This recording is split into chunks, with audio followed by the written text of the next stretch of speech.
de las fluctuaciones o de los valores observados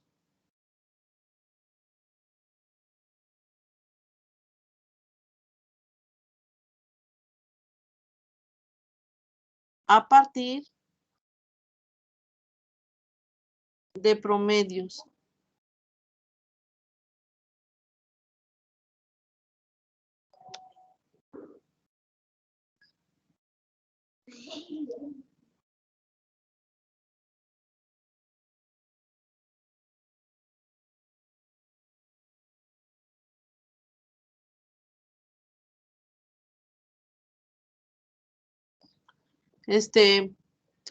Podemos tener estados de equilibrio o fuera de equilibrio.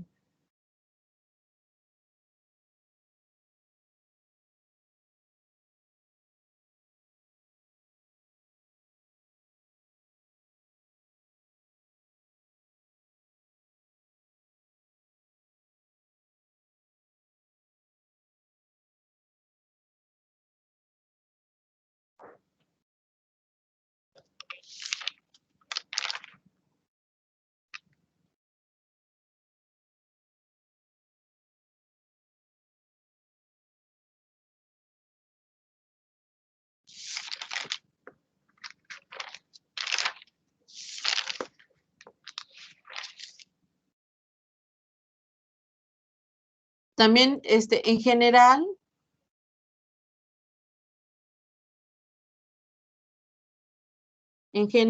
los problemas pueden depender o no del tiempo.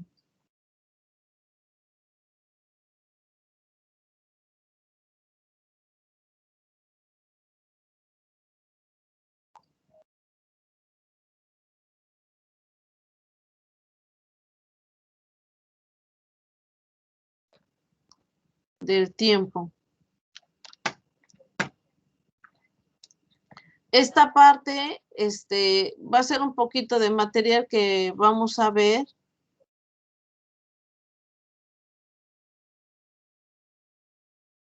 Esto se refiere al libro de Kubo.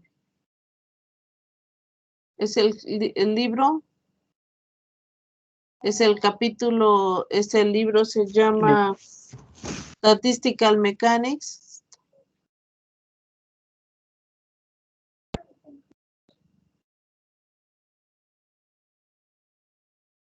El autor es Kubo.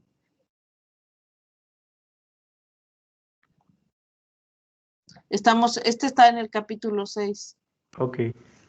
Sí, de ahí viene el material.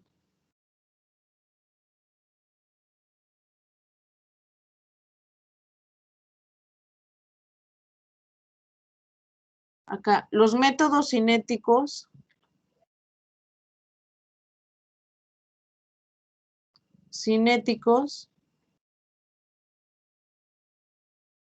tradicionales para tratar tales problemas, los métodos tradicionales.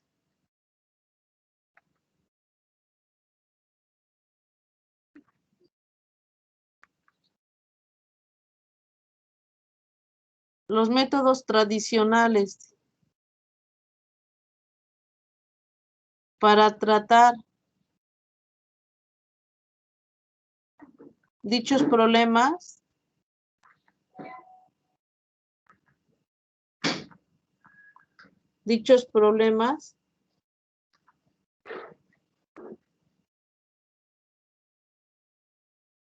pueden depender, ya lo había dicho, sí, ya lo puse, pueden depender o no del tiempo, eso ya lo había dicho.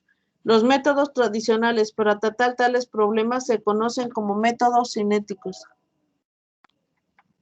Se conocen como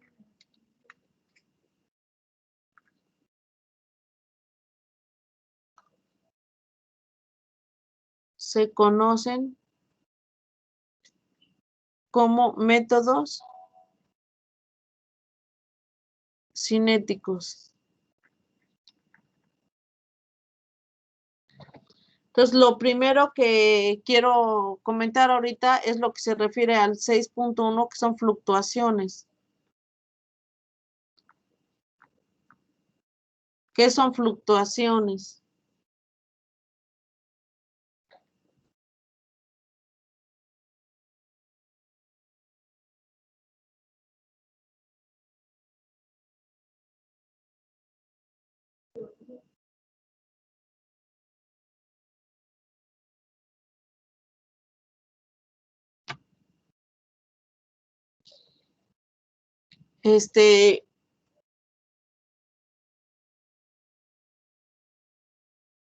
Entonces, cuando uno trabaja en mecánica estadística,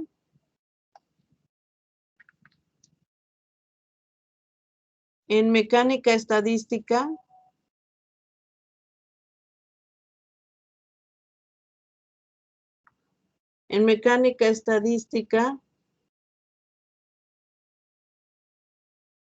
nos da, más bien la mecánica estadística nos da leyes de distribución.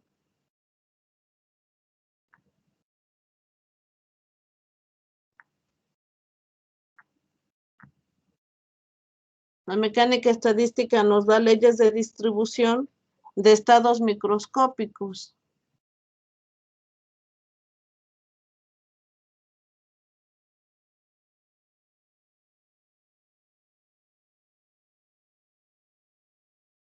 Microscópicos de un sistema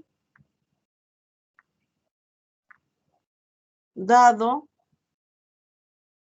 bajo ciertas condiciones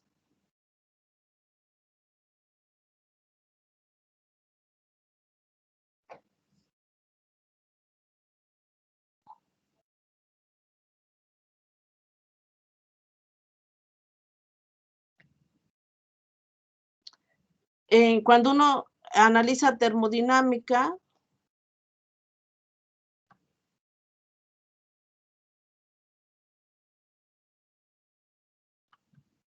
cuando uno analiza estas fluctuaciones desde el punto de vista de termodinámica, se dice que uno está haciendo la termodinámica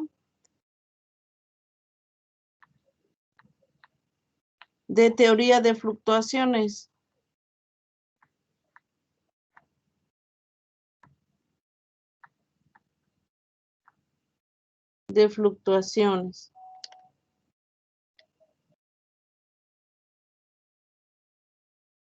Entonces, se dice que la probabilidad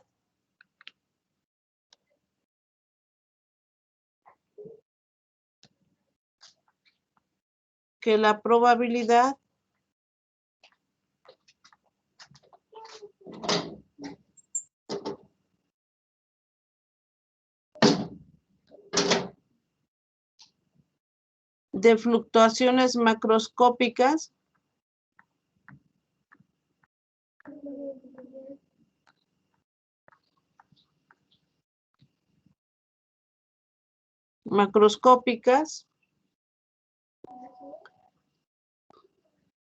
pueden ser expresadas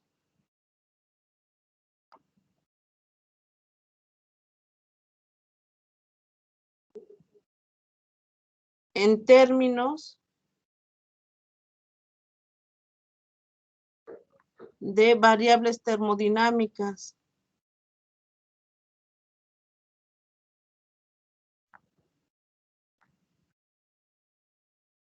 ¿Como quién? Como la presión, como volumen, como temperatura, como energía, ¿verdad?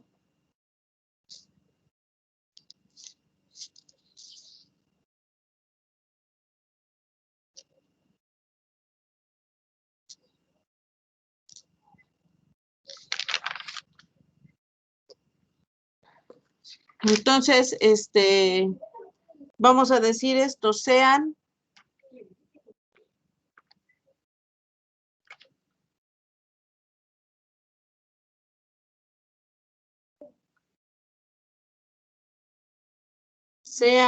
sea alfa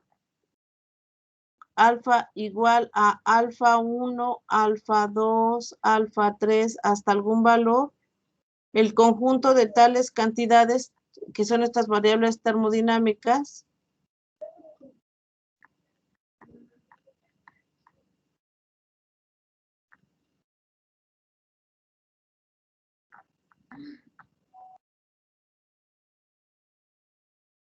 cuyos valores de equilibrio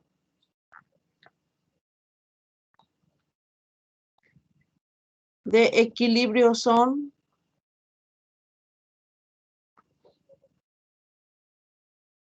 Le voy a poner alfa asterisco igual a alfa 1 asterisco, coma, alfa 2 asterisco, coma, alfa 3 asterisco, coma, hasta que llegue yo al último que tenía yo. Así, la probabilidad P de alfa prima es una desviación del equilibrio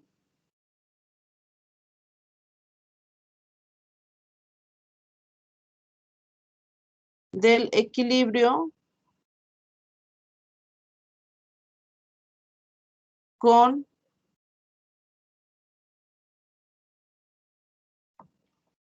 alfa prima igual a alfa 1 prima, alfa 2 prima, alfa 3 prima, hasta algún valor. ¿Sí? Y estas alfas son algunas de estas variables termodinámicas. Bueno, ahora lo que me puedo pasar a la siguiente hoja. ¿Tuvieron o les dejo unos minutos para copiar? Yo estoy copiando, pero de todos modos les compartí en el grupo de WhatsApp el libro de Cubo, el capítulo 6. O sea, ya lo imprimí, nada más la parte del capítulo 6. Sí, nada más el capítulo 6. Perfecto, gracias. Si quieren todo el libro se los paso. Lo que pasa es que luego, como luego uno va acumulando muchos libros en la computadora y eso, a mí me ha pasado. Sí, no, está bien así. Pero igual lo estoy tomando de nota, entonces no hay problema. ¿Quieren que los espere o me paso a la siguiente hoja? A mí me falta un parrafito nomás. Tómenlo o me subo para que lo vean. Sí. Ese, perdón, era un arroz. ¿Eh? El de hasta abajo, el Alfa. ajá, Esta es así. alfa. Esta Arriba. P, esta P es probabilidad. Ya. Puede. Y esta es alfa. Y sí tal vez se parece, el arroz es así.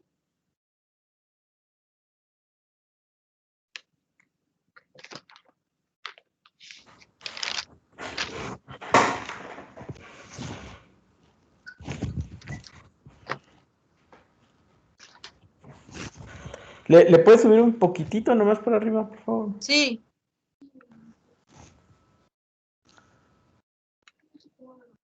Ay.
¿Me puedo cambiar a la siguiente hoja? Ya, sí. Jesús. Sí, ya. Bueno, me paso a la siguiente hoja. Entonces,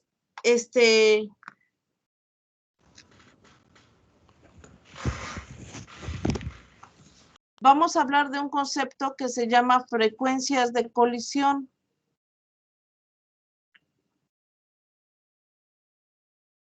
La frecuencia de colisión. La frecuencia de colisión.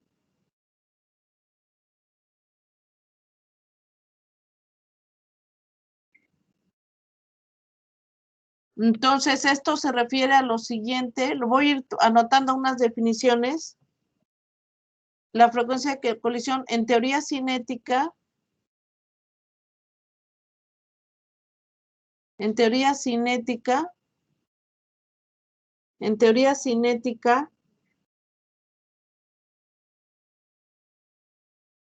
De gases o en electrones en un sólido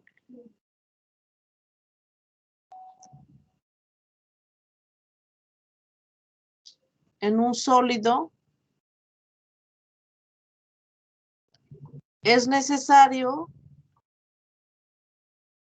encontrar la frecuencia promedio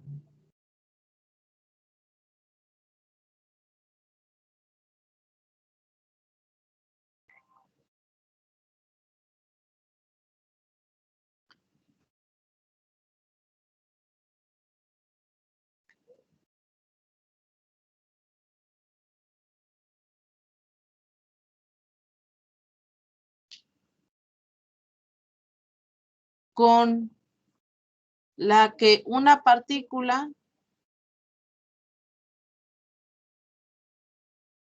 entre paréntesis, en particular solo una, con la que una partícula sufre colisiones con otras partículas del sistema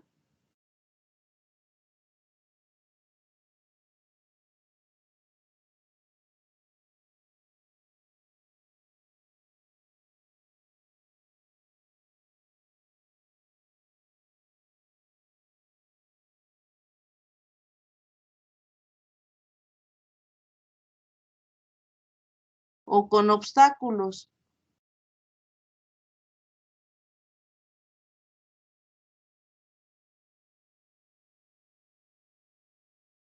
Estos obstáculos pueden ser las paredes del contenedor,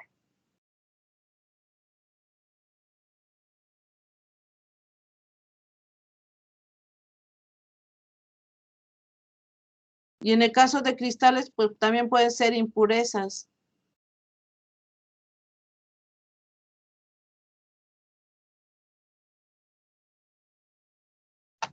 Bueno, entonces cuando dos partículas, esta partícula se está moviendo, puede colisionar con otra partícula, ¿no? Todo lo que hemos visto de colisiones, o puede ser que, imagínense que esta partícula va a llegar a una, por ejemplo, una membrana, ¿no? De una célula. Y acá hay un poro, ¿no? Entonces esta partícula puede ser que pueda cruzar a través del poro y salir del interior de la célula o entrar a la célula, depende, ¿no? De en qué dirección se mueva, pero puede ser que se mueva y colisione con la pared del poro, ¿verdad? Entonces puede colisionar no necesariamente con una partícula, pues igual puede colisionar con sus paredes, ¿no? Del contenedor. Bueno, pero cuando estas partículas colisionan, esa colisión dura un cierto tiempo. Entonces, queremos también calcular el tiempo de colisión.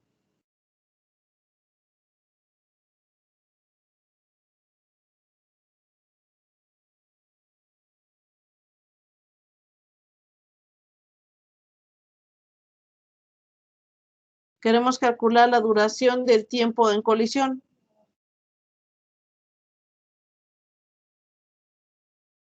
Esto lo vamos a definir como el tiempo es el tiempo bajo el cual una partícula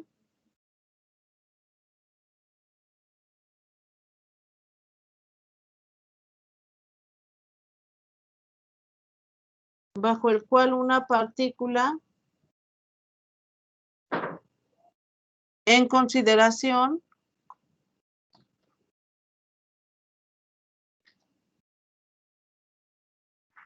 tarda en el rango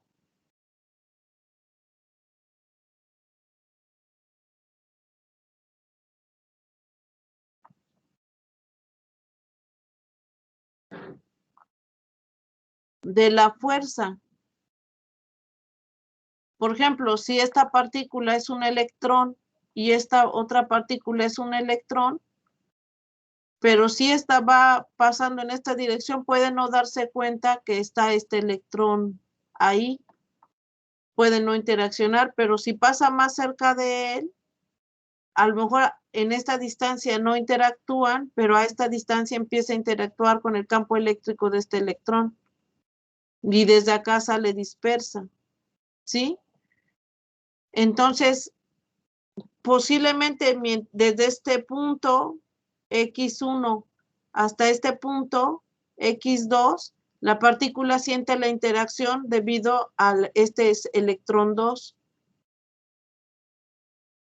Pero puede ser que si se sigue moviendo, después de un cierto tiempo ya no sienta la presencia de este electrón, ¿verdad?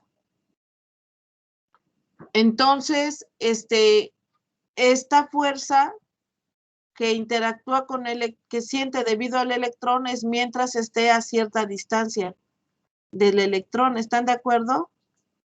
Entonces, la duración del tiempo de colisión tiene que ver con el tipo de interacción y el alcance del rango de interacción de estas dos partículas, ¿no? Si están lo suficientemente alejadas, ya no interactúan. Aunque esta tiene carga, ya no interactúan, ¿sí? A eso se refiere el rango de la fuerza. Tiene que ver con el alcance. Si es dipolo-dipolo, la distancia es corta. Si es electrón, es carga eléctrica. La interacción de carga eléctrica es de largo alcance.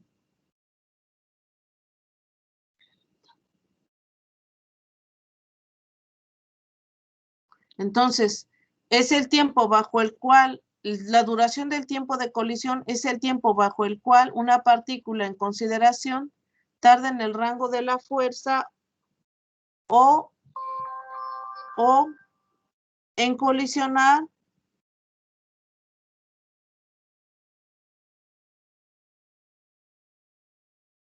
con otra partícula como ella.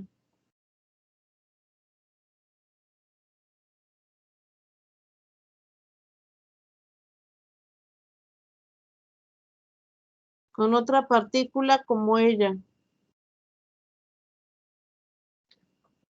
El promedio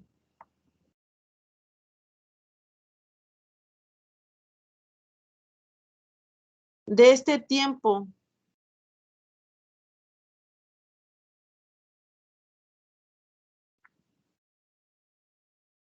entre todas las posibles colisiones, el promedio de este tiempo entre todas las posibles colisiones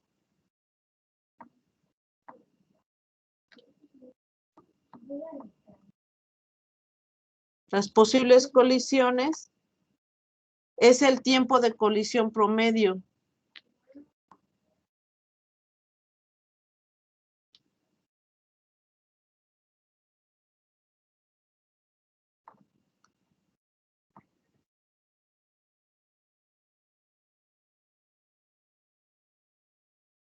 Hay otro concepto con el que vamos a estar trabajando. Esto ahorita lo estoy platicando, pero vamos a hacer cuentas para obtener estas ecuaciones. Hay otro tiempo que se llama tiempo de vuelo libre.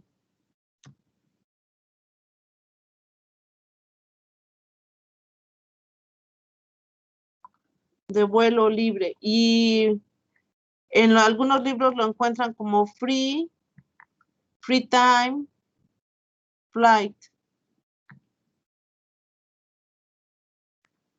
Este es el tiempo que recorre una partícula entre dos colisiones sucesivas.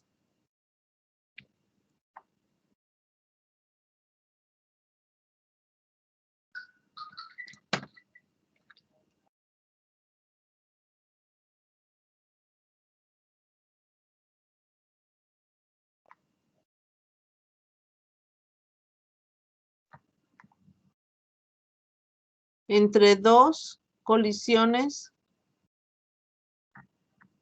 sucesivas. Entonces, si va una partícula, imagínense que acá hay varios electrones, ¿no? Entonces viene un electrón moviéndose y en principio va a interactuar con este otro electrón y entonces sale deflectado, ¿sí? Y acá hay otro electrón, entonces si va a interactuar esta con el campo de este segundo, le vamos a poner electrón 1, 2, 3, 4, 5. Imagínense que esta partícula,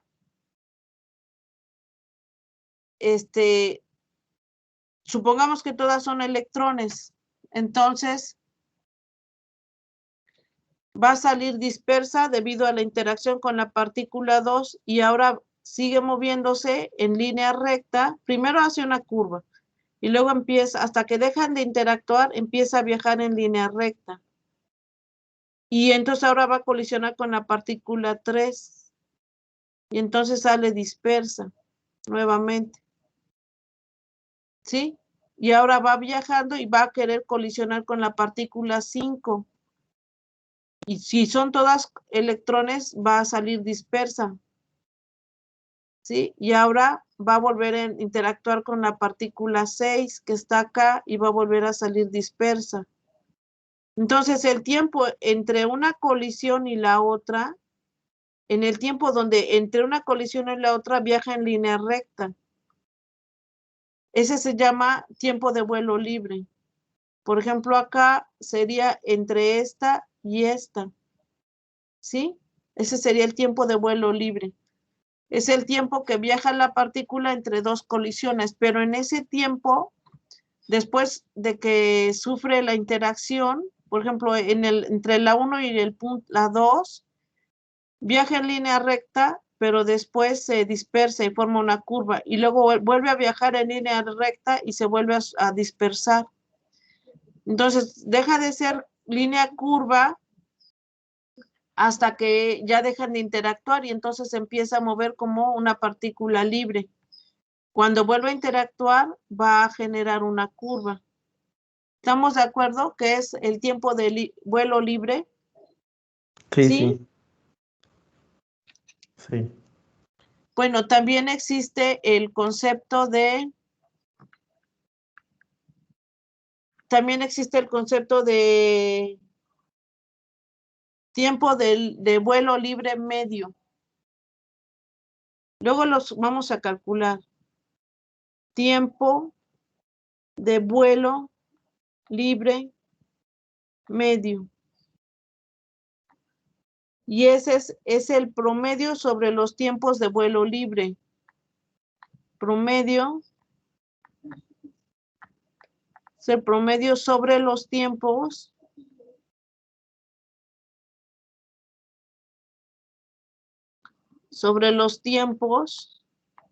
de vuelo libre. ¿Sí? Porque a lo mejor acá viajó más tiempo como partícula libre que en este intervalo. Entonces, yo puedo hablar del tiempo de vuelo libre medio y lo tendré yo que promediar.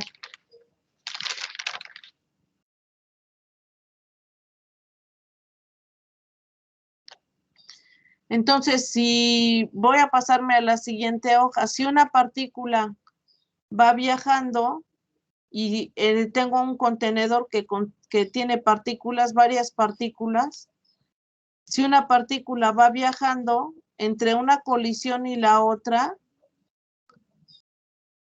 hasta que no se encuentra con una partícula, no sale dispersa, ¿no? No sale dispersa. Entonces, si uno mide, bueno, ¿cuánto tiempo viaja la partícula entre una colisión y otra? Va uno a encontrar que cuando ocurren las colisiones son instantáneas.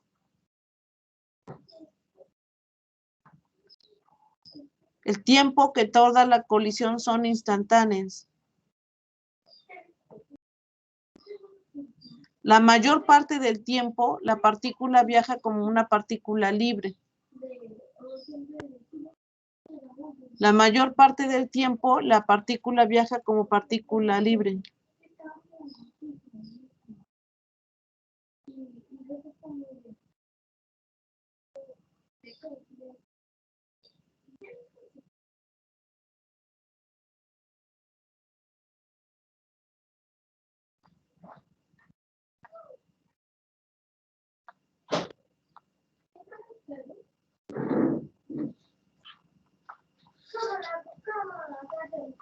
La mayor parte del tiempo la partícula viaja como una partícula libre.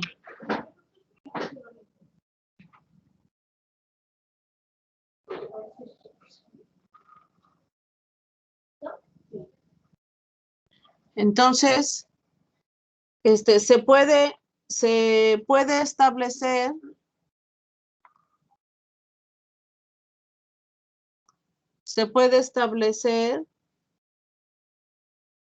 un intervalo de tiempo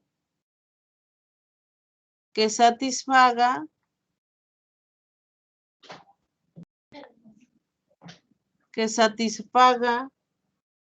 que el tiempo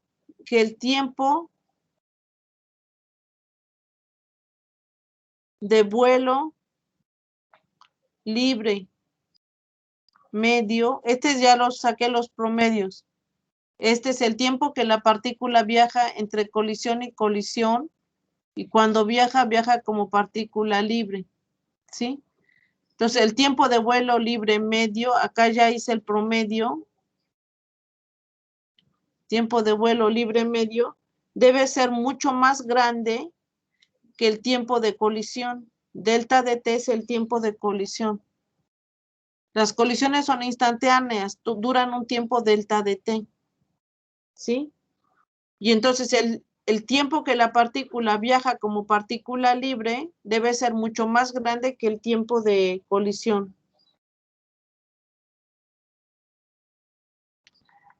Y este tiempo debe ser mucho más grande que o sea, tengo unos intervalos de tiempo que están entre dos rangos, entre dos valores. El primero es el tiempo de vuelo libre medio, que es todo el tiempo que la partícula viajó como partícula libre, y el otro límite que tengo es el tiempo de colisión, ¿sí?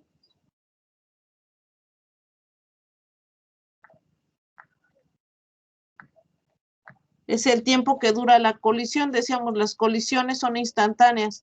Entonces, ese intervalo de tiempo tiende a ser cero, ¿sí? Entonces, el tiempo que la partícula viaja está acotado entre el tiempo de colisión y el tiempo de vuelo libre medio.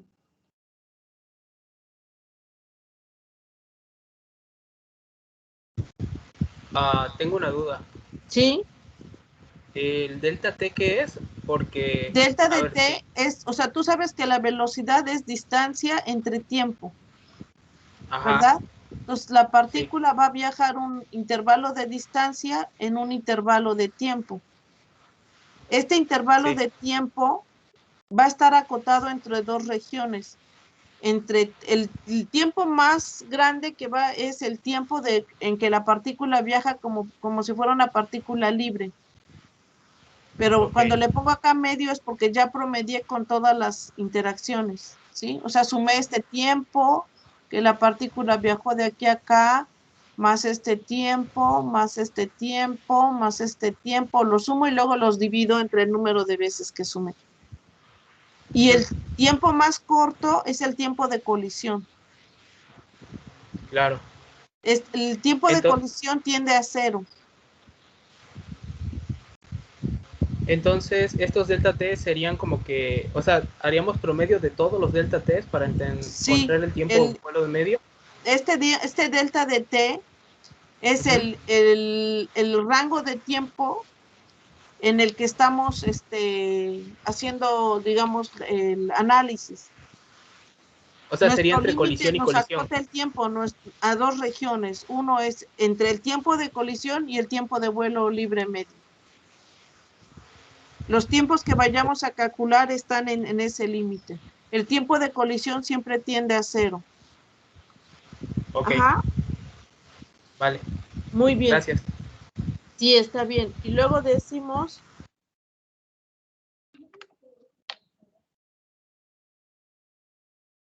Nuevamente, entonces decimos lo siguiente. Imagínense que tenemos una serie de partículas, ¿no? Y estas partículas se están moviendo con cierta velocidad. Cada partícula se mueve con una cierta velocidad. Entonces, por alguna razón, yo quiero saber cuántas de ellas, imagínense, es un poco regresar a este mismo sistema que tenía yo acá, donde tengo la sección eficaz de dispersión, se me genera una zona que parece un cilindro. Las partículas que viajen dentro de este cilindro van a salir dispersas por el ángulo teta de dispersión. Las partículas que estén por arriba del tamaño de este cilindro no van a sentir nada y no van a interactuar con la partícula y van a pasar como partícula libre. ¿Estamos de acuerdo? Entonces, ahora yo voy a me voy a referir a esta distancia. Nuevamente, esta sería como mi sección eficaz.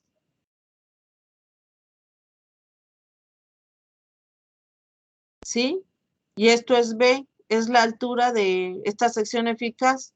Acá tengo una partícula blanco que está fija. Esto. Entonces, las partículas cuando llegan van a salir dispersas, ¿verdad? Es el dibujo que tenía yo en la hoja anterior, ¿sí? O van a salir dispersas para abajo, ¿verdad? Bueno, entonces mi pregunta es, ¿cuántas partículas que pasen por esta sección eficaz de tamaño B van a poder sufrir una colisión con esta partícula J? Entonces, van a ser aquellas que estén a una distancia entre B y DT. B por DT tiene unidades de posición. Le voy a poner DX. ¿Sí? Y a este DT, le puedo poner DT o le puedo poner delta T. Cualquiera de las dos. ¿Sí? Entonces, las partículas que estén dentro de este tubo van a colisionar con la partícula J. Si yo me fijo en un intervalo de tiempo delta de t, todas las partículas se están moviendo, entonces yo puedo preguntar, bueno, ¿cuántas de ellas van a poder colisionar con la partícula J en el intervalo de tiempo delta de t? Yo fijo un intervalo de tiempo, digo, bueno, ¿cuántas partículas van a poder, de estas partículas que tienen probabilidad de colisionar con esta partícula J, cuántas de ellas van a colisionar? Bueno, van a colisionar aquellas que estén a la distancia delta de X. Es decir, que estén a la distancia B por DT. ¿Sí queda claro? Sí, sí, sí. Bueno, entonces, lo voy a escribir. Voy a subirlo un poquito. Y estaría yo diciendo cuántas, estaría diciendo en el intervalo de tiempo sea, lo que yo quiero calcular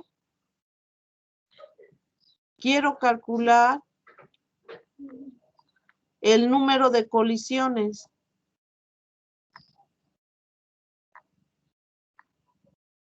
Quiero calcular el número de colisiones por unidad de tiempo.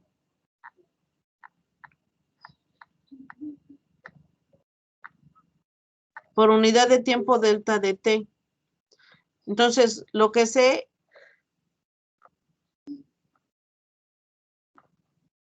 es que las partículas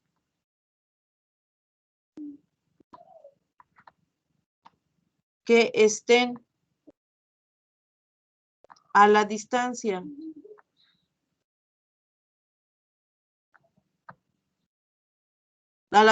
con respecto del blanco, a la distancia b por delta de t, van a poder,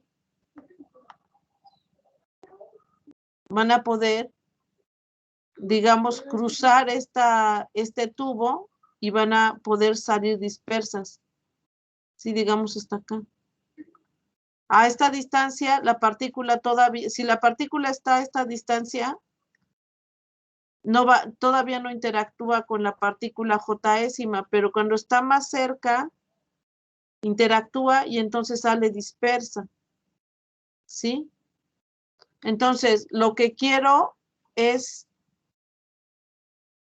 calcular el número de colisiones por unidad de tiempo. Entonces, para que yo sepa cuántas partículas van a colisionar con la partícula J, pues entonces lo que debo de saber es, lo que necesito es que las partículas estén colocadas en un intervalo delta de X, a la distancia delta de X respecto de la partícula blanco. Las partículas que estén a la distancia delta de X van a colisionar con la partícula J. Por ejemplo, esta partícula que está fuera del intervalo delta de X, al tiempo delta de T va a estar acá, pero no va a colisionar con la partícula J. O esta partícula que estoy pintando en color verde, al tiempo delta de T va a estar acá, pero todavía no habrá colisionado con la partícula J. Entonces, las partículas que van a colisionar con la partícula J van a ser aquellas que estén a la distancia delta de X de la partícula J, que es mi blanco. ¿Estamos de acuerdo? Es el mismo concepto que habíamos manejado la clase pasada. Ok, sí, se parece mucho. Si la partícula está a una distancia mayor que delta de X, al tiempo delta de T habrá llegado a este punto, pero no habrá salido, no habrá sido dispersa. Y la partícula que esté, por ejemplo, esta partícula que estoy pintando en amarillo, al tiempo delta de T, cuando pase el tiempo delta de T, fue dispersa hasta esta parte. ¿Estamos de acuerdo? Eso es lo que queremos calcular.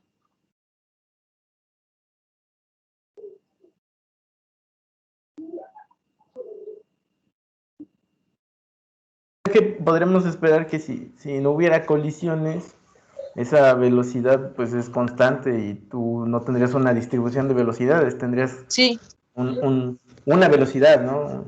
Sí. Ajá. Sí, porque si no dispersara, pues se moverían como partículas libres. ¿Sí? Se moverían como partículas libres. Entonces se moverían en líneas rectas, no tendrían por qué ser dispersas. ¿Sí queda claro? ¿Sí? Sí. Sí. Entonces voy a definir, me voy a pasar a la siguiente foto. Voy a definir el número de colisiones.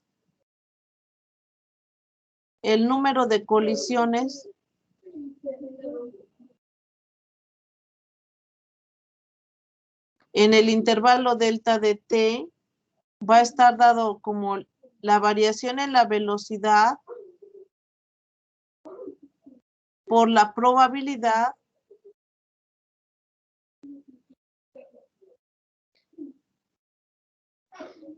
de que las partículas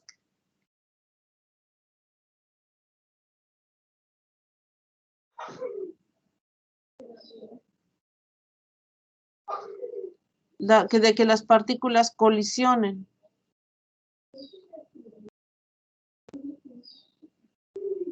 Y esto va multiplicado por el número de dispersiones.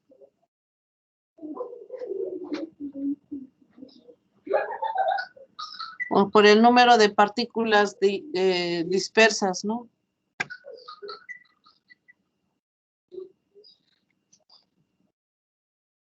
El número de partículas dispersas.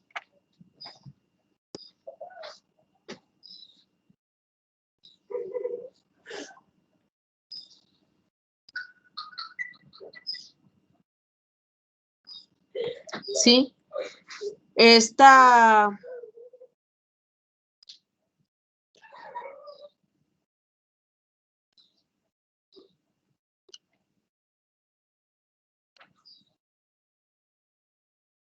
Entonces, por ejemplo,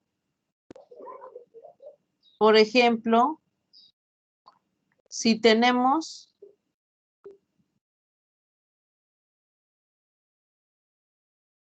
S dispersiones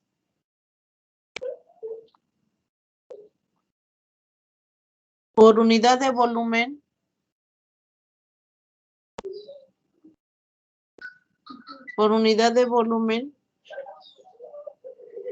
cada una tiene una sección eficaz.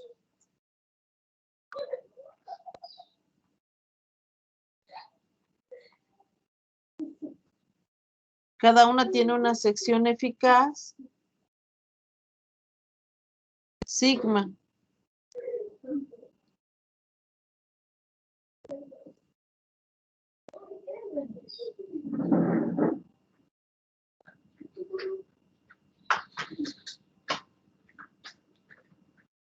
Sigma, el número de partículas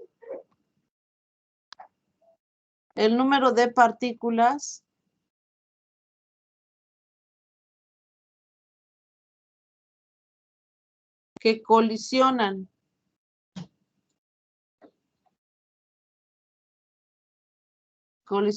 al tiempo t,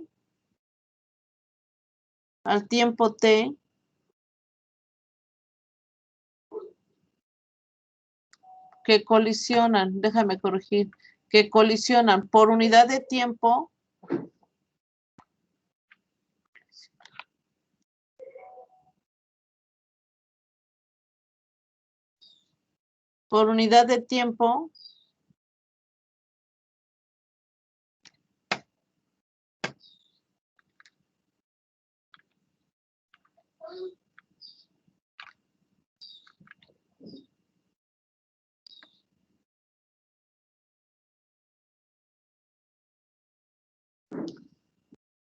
el número de partículas que colisionan por unidad de tiempo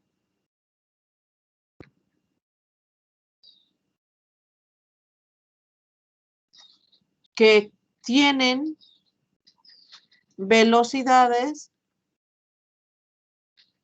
entre v y v más dv. ¿Sí? Entonces también voy a calcular, voy a fijar la sección eficaz y voy a fijarme en el rango de velocidades. Posiblemente, ahorita bueno, en el caso de los estudiantes de la licenciatura en física, ven que calculamos la función de distribución de velocidades de Maxwell. Sí. No sé si en tu caso, Adalberto, ¿la calculaste alguna vez? No, pero sí la conozco. Ajá. Bueno, más o menos. Ajá, nosotros en el curso de la licenciatura, justo ahorita voy a dar este material en los próximos días. Si quieres, cuando lo dé, yo te aviso para que veas cómo se calcula la función de distribución, porque en varios problemas donde se calculan acá dispersión, uno ya simplemente escribe la función de distribución de Maxwell. ¿Sí? Sí. Bueno, entonces,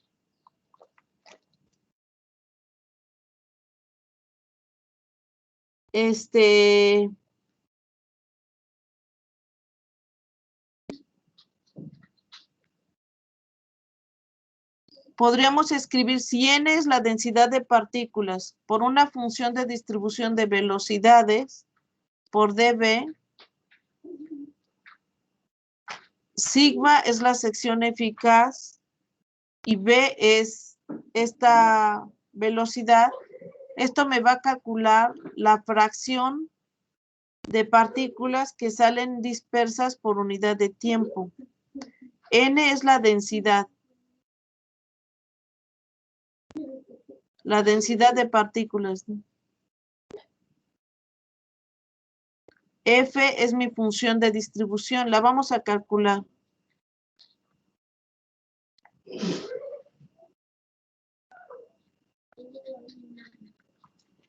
Esta B es la misma que tiene el argumento de la función de distribución.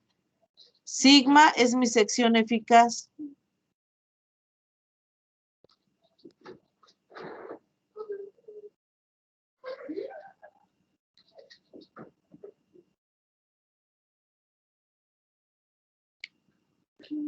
Ahora, este elemento de velocidad que tengo acá está dado, este elemento de velocidad que tengo acá arriba, cuando yo calculo el número de colisiones en el intervalo de tiempo, lo que necesito calcular es la velocidad por el intervalo de tiempo por la sección eficaz. ¿Sí? Ahorita lo explico. Si tú observas, me voy a regresar al dibujo anterior. ¿Cuántas partículas de estas van a poder colisionar? Todas las están en este tubo de ancho delta de X. Haz de cuenta, es un cilindro que está acostado y tiene una altura delta de X. La tapa del cilindro tiene un radio de tamaño B, que es mi sección eficaz. ¿Cuál es el volumen de este cilindro? ¿Cuál es el volumen de este cilindro? De este cilindro, ¿su volumen cuál será? Sería la longitud del cilindro por el tamaño de la tapa, ¿verdad? Le voy a poner el área del círculo, que sería el área del círculo. ¿Cuál es el área del círculo? Pi por radio al cuadrado, pero radio vale B. Entonces sería por... delta de X Ajá. por pi por B al cuadrado, ¿verdad? Ajá. Y pi por B al cuadrado, esta área del círculo tiene que ver con mi sección eficaz. Esta tiene que ver con mi sección eficaz sigma. Entonces mi volumen va a estar dado como delta de X por la sección eficaz. ¿Están de acuerdo? Ese es el volumen de este tubo. Todas las partículas que estén contenidas en ese volumen van a tener probabilidad de colisionar con la partícula Jésima. Entonces, en lugar de poner delta de X, le voy a poner la velocidad por el intervalo de tiempo por sigma. Entonces, este elemento, este delta de B, está refiriéndose al volumen, y ese volumen viene calculado como B por delta de T por sigma. ¿Sí?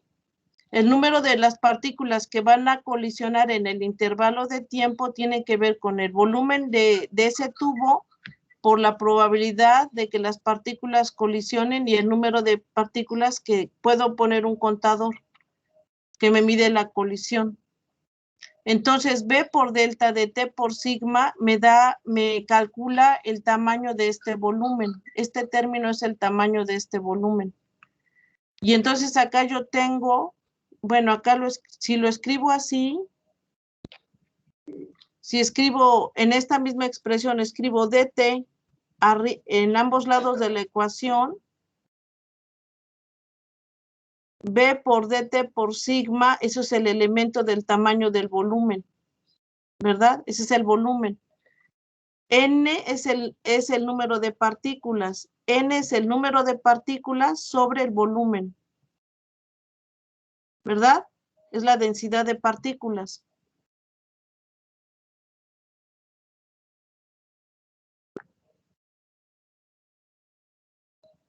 Por unidad de volumen. Entonces, el número de partículas por el volumen, ¿qué me da? Esto me da el número de partículas, ¿verdad? ¿Sí? ¿Están de acuerdo? Y entonces acá yo tengo, esto es volumen, y esto es el número y esto me da la densidad. Entonces, estos dos, el producto de estos dos términos me da el número de partículas. ¿Están de acuerdo? ¿Sí? ¿Chicos? Sí, sí, de acuerdo. Sí, sí. Esto que tengo acá en amarillo me da el número de partículas. Como el elemento de tiempo es una variación de tiempo dt, el número de partículas que estoy sacando tiene de eta.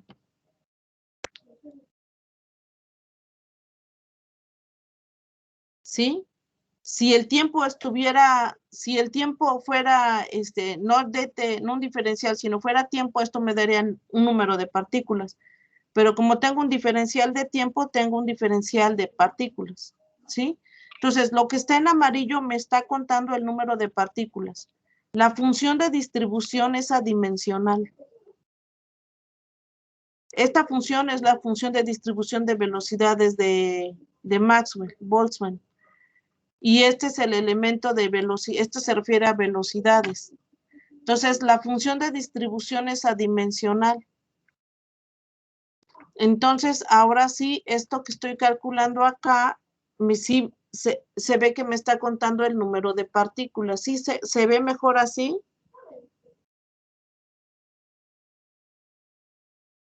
Sí, Sí, muy bien. sí, Ahora, sí. ¿de dónde viene todo este concepto? Viene de este tubo que acabo de dibujar acá. ¿Sí?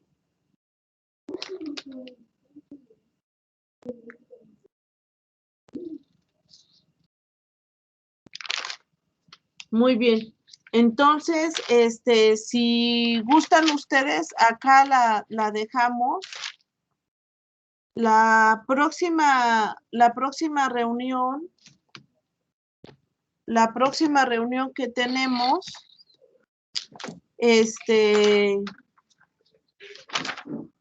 tendríamos que calcular ahora esta sección eficaz.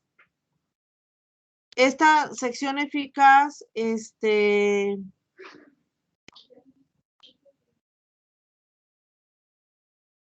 lo vamos a ir calculando. Déjenme hacer un dibujo. Ahorita me regreso a las diapositivas para que, pues, si quieren, puedan copiar. Imagínense que yo tengo una partícula acá.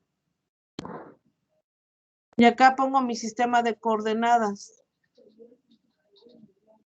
Acá pongo mi sistema de coordenadas.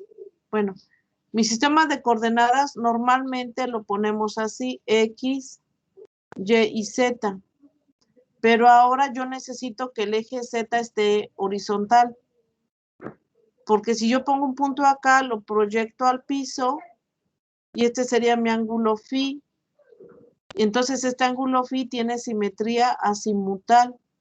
Entonces ahora yo voy a proponer que mi eje Z esté horizontal para que cualquier punto que yo proyecte al piso tenga simetría azimutal. El eje que va hacia arriba le puedo llamar X. Le puedo llamar X de esta manera. Le puedo llamar así. Déjenme, luego lo roto. Me quedan así. Ahora imagínense que yo tengo otra partícula que se encuentra con ella y colisionan, viene otra partícula y colisionan. Esta otra partícula tiene otro tamaño. Puede ser que sean del mismo tamaño, pero no necesariamente son del mismo tamaño. Por ejemplo, esta. Esta partícula tiene radio A1 y esta partícula tiene radio A2. Son de tamaños diferentes. Entonces, por ejemplo, yo quisiera calcular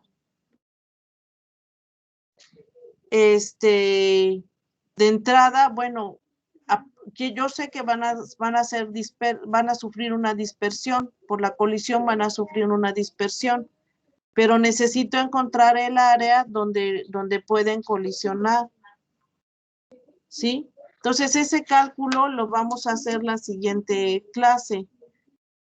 Y también,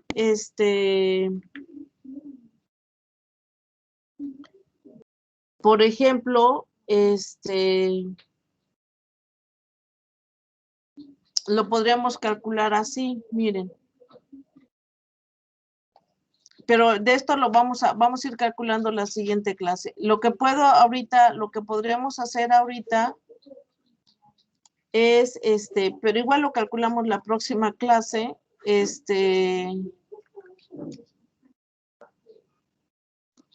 a lo mejor para Ángel y para Jesús sea repetitivo, pero me quiero referir en el caso de Adalberto. Si estás en coordenadas esféricas, Adalberto, imagínate que yo tengo este punto R, este punto en coordenadas esféricas.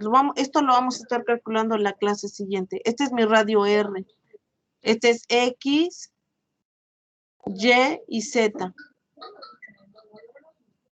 Este punto lo proyecto al piso. Este es mi ángulo phi. El phi lo mido desde el eje X hasta este punto de proyección, pero el ángulo phi puede dar la vuelta completa. Entonces el ángulo phi, Adalberto, está acotado entre 0 y 2 pi. Y yo tengo un ángulo polar que le llamo teta. Teta se mide del eje de las zetas hacia este vector R. Entonces, imagínate que yo puedo mover un poquitito el ángulo phi, genero una variación en phi, estoy exagerando. Entonces, la proyección en el piso, le voy a llamar ρ. Entonces, esta línea que pinté en rojo, está medio chueca, pero también mide ρ. Y esta variación de ángulo en el piso se llama variación de phi. Entonces, justo en este punto P, en este punto que estoy buscando, yo puedo hacer esta variación en el ángulo phi. ¿Verdad? Ahora, ¿qué pasa si yo varío ligeramente el radio R? Si yo varío el radio pasaría de aquí a este valor más alto, ¿no? Hasta acá. Esto sería dr, ¿verdad? Entonces este punto también crecería un poco. Y también este punto lo puedo proyectar a la parte de arriba con una línea recta. O sea, una línea paralela a esta que está acá abajo, que llamé ρ. Tomo una paralela desde el eje Z hasta acá. ¿Sí? Y la paralela a la línea roja que tengo acá, que también se llama ρ, es esta.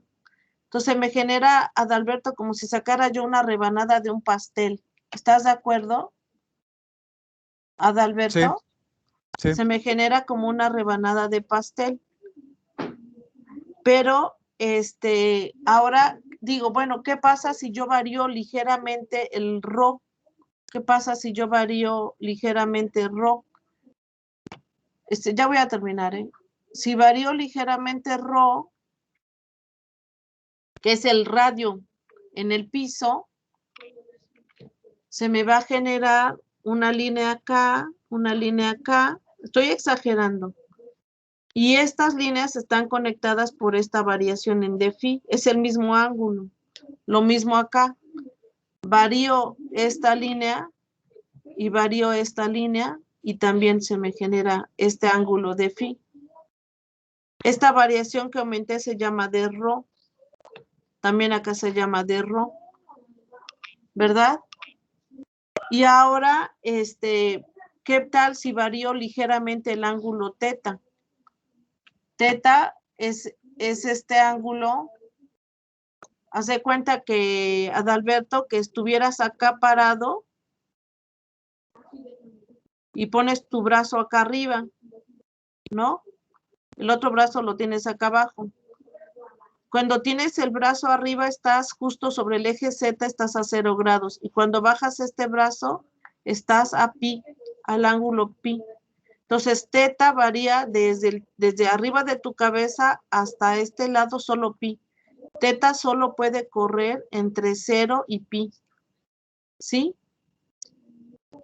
Entonces, si yo varío ligeramente teta, me va a dar una variación acá. A este lado que pinté le llamo de teta. También a este y a este. Entonces se me genera como un pedazo de pastel, como una gelatina, digamos, como un trozo de gelatina, un elemento de volumen, pero no es, sus caras no son paralelas, ni la tapa de enfrente es paralela. Esta tapa de enfrente no es paralela, es curva, es como un pedazo de la cáscara de una naranja. Y esta tapa de acá atrás tampoco es plana, es una curva. ¿Están de acuerdo? Entonces, este elemento de volumen de esta sección, el elemento de volumen, si estuvieras en cartesiana sería dx por dy por dz. Pero cuando estás en coordenadas esféricas, este elemento de volumen te va a dar dr de teta por d phi. ¿Sí? Me van a hacer falta mi jacobiano, porque ya no estoy en coordenadas esféricas. Entonces, no sé si recuerdas la vez pasada, decíamos, si tú tienes un ángulo que varía por d phi, y esto se llama el radio, el tamaño de este arco le vamos a llamar ds y es r por d phi, ¿verdad? En este caso, para este dibujo se llama rho, sería rho. Entonces, el jacobiano acá va a tener un rho por el d phi. Acá tiene que haber un rho que multiplica d phi, ¿sí? Y el otro término te sale de acá, te sale del de teta. Nada más voy a pintar, para que no se vea tan sucio, nada más voy a pintar este lado. Este es mi ángulo teta. Cuando varío ligeramente teta, esto sería de teta. Este radio, esta distancia mide r. Entonces, ¿cuánto mide este arco? ¿Cuánto creen que mida?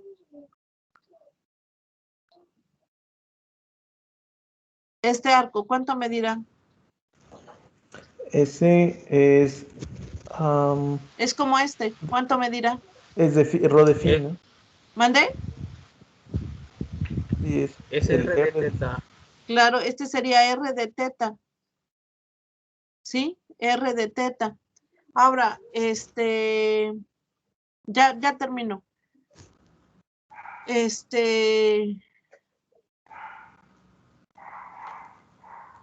Acá me quedaría, acá me debe quedar un R de teta. ¿Sí?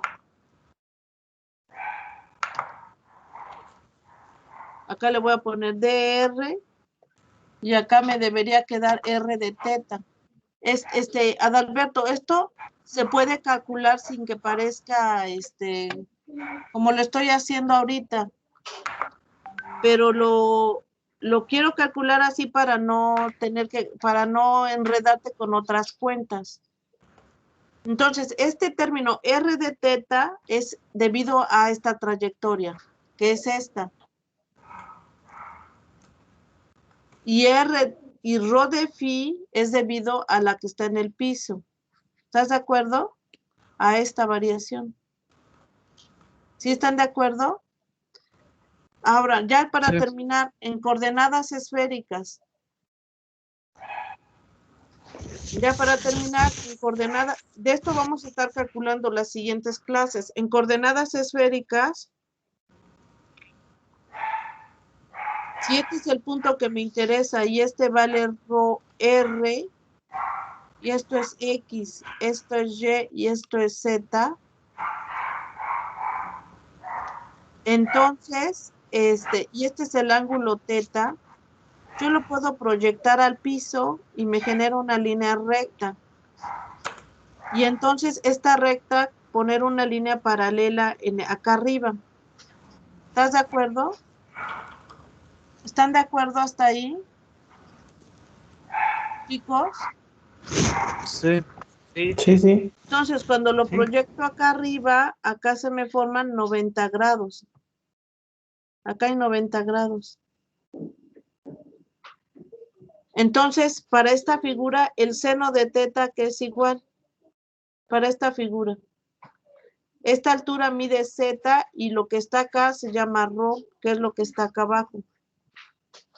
El seno de teta, que es igual, es cateto opuesto sobre la hipotenusa. Entonces, el opuesto al ángulo, ¿cuánto mide? Rho. Sería rho sobre la hipotenusa, que mide r. R. Y el coseno de teta, ¿a qué es igual? Sería el cateto adyacente sobre la hipotenusa. ¿Cuánto mide el adyacente al ángulo? Sería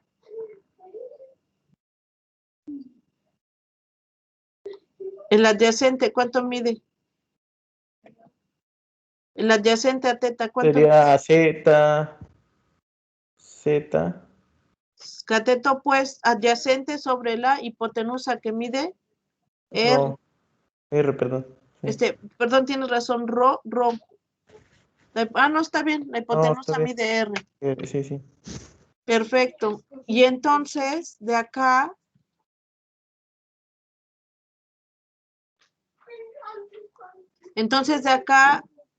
por favor, Adalberto, despeja la rho, ¿a qué es igual?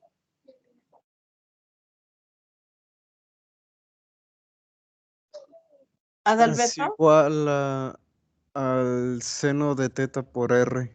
R seno de teta. Y entonces, en lugar de poner esta rho, voy a poner R seno de teta.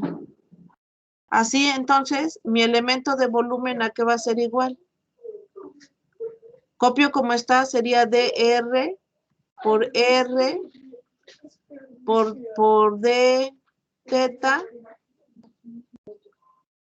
por D phi, y en lugar de rho pongo R seno de teta. ¿Estás de acuerdo? Sí. Y esta R, por esta R te da R cuadrada. Te da R cuadrada. Entonces acá me da R cuadrada seno de teta de R de teta de phi. Entonces, las variaciones son estas, dr de teta de phi. Y el término que me falta es el jacobiano, que en coordenadas esféricas es r cuadrada seno de teta. ¿Sí? Hay otras maneras de calcularlo, pero ahorita no quiero enredarte con esa cuenta. Más bien con que entiendas estas figuras y veas que de manera natural el elemento de jacobiano es r cuadrada seno de teta, con eso es suficiente. Porque de ahí vamos a arrancar la clase siguiente. Entonces, lo que necesitamos es calcular la dispersión entre dos partículas, como estas que tengo acá. Se van a encontrar y van a colisionar. Entonces, necesito calcular el área donde van a sufrir la interacción. O sea, donde ocurre, digamos, la zona en contacto, ¿no? Pero eso lo calculamos la siguiente clase. Lo que sí quiero que vean que cuando habla uno de la dispersión, cuando acá, ¿dónde está? En este tubo tengo, ya vi. Acá, ¿dónde estoy? Déjenme subirme. Acá, en la ecuación que calculamos de la ecuación de Boltzmann, aquí me aparece esta G y J. Esa G y J tiene que ver con las velocidades, con la velocidad relativa. Entonces, yo tendría que calcular, como hace rato comentaban ustedes, de alguna manera mi función, si mis partículas se están moviendo con ciertas velocidades, esta función de distribución puede ser la función de distribución de velocidades de Maxwell. ¿Sí? Depende pues de las condiciones del problema, pero si yo me quiero referir a las partículas solamente debido a su movimiento, a su velocidad, un buen candidato para esta función de distribución es la función de distribución de velocidades de Maxwell. Y esa función aparece dentro de esta G. Entonces, si quieren, la clase siguiente, continuamos. Necesitamos calcular estas secciones donde las partículas van a encontrarse. Hagan de cuenta que esta partícula se está moviendo en esta dirección y colisionan. Venía acá y colisiona con la partícula que está fija. Y va a salir rebotada, ¿no? Con un cierto ángulo, ¿verdad? Sale rebotada y a lo mejor se va para allá. Pero necesitamos calcular la zona donde colisionan. ¿Por qué? Porque necesitamos calcular lo que hablamos acá, que era el tiempo de colisión. Acá dijimos, me hace falta hablar del tiempo de colisión. ¿Dónde lo puse? Acá.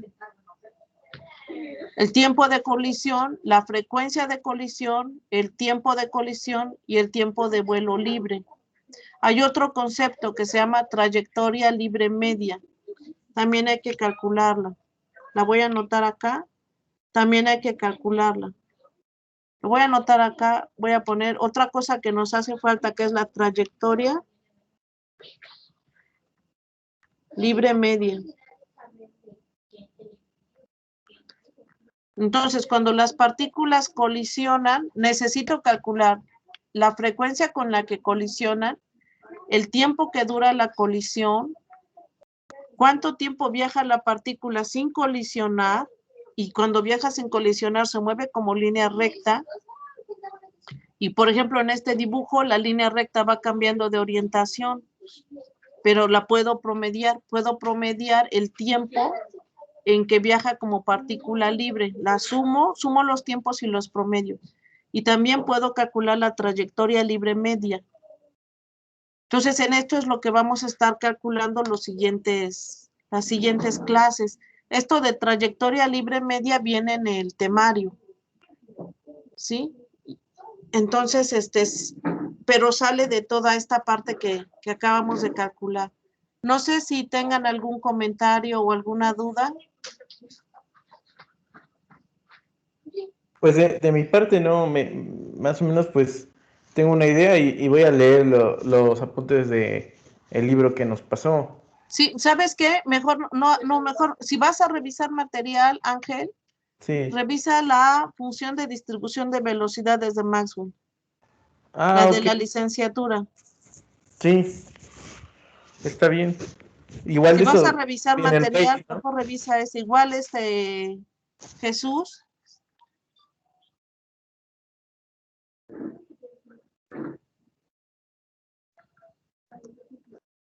En el caso de Adalberto, te puedo, Adalberto, en unos momentos, mandar o subirles a todos en Eminus